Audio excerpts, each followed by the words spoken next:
সামনে থেকে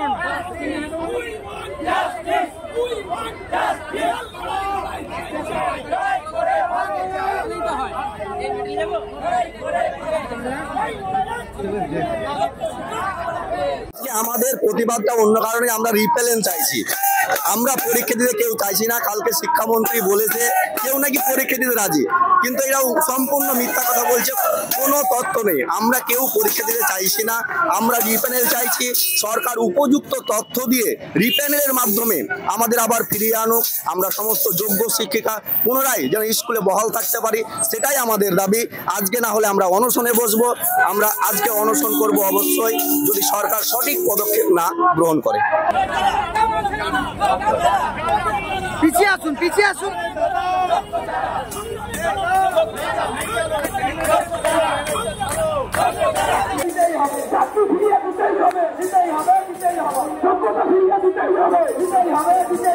এই লড়াই থামছে না, থামবে না, থামছে না, থামছে না। এই সংগ্রাম চলছে, চলবে, চলছে, চলবে।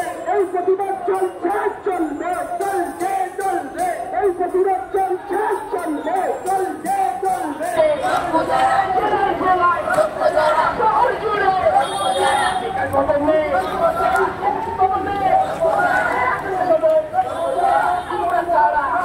প্রথমত হচ্ছে রিভিউয়ের ফলাফল না দেখে অ্যাপ্লিকেশন যেন না শুরু হয়, কারণ একটা রিভিউ তো ফাইল করা হয়েছে, সব পক্ষই করেছে, অনেকগুলো রিভিউ ফাইল হয়েছে।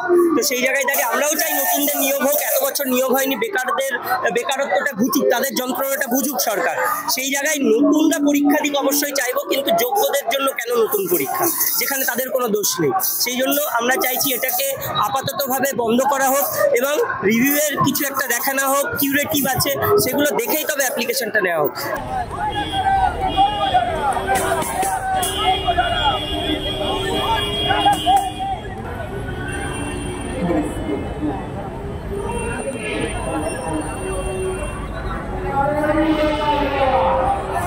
দিতেই হবে, দিতেই হবে। ঠিক ঠিক ঠিক ঠিক ঠিক ঠিক ঠিক।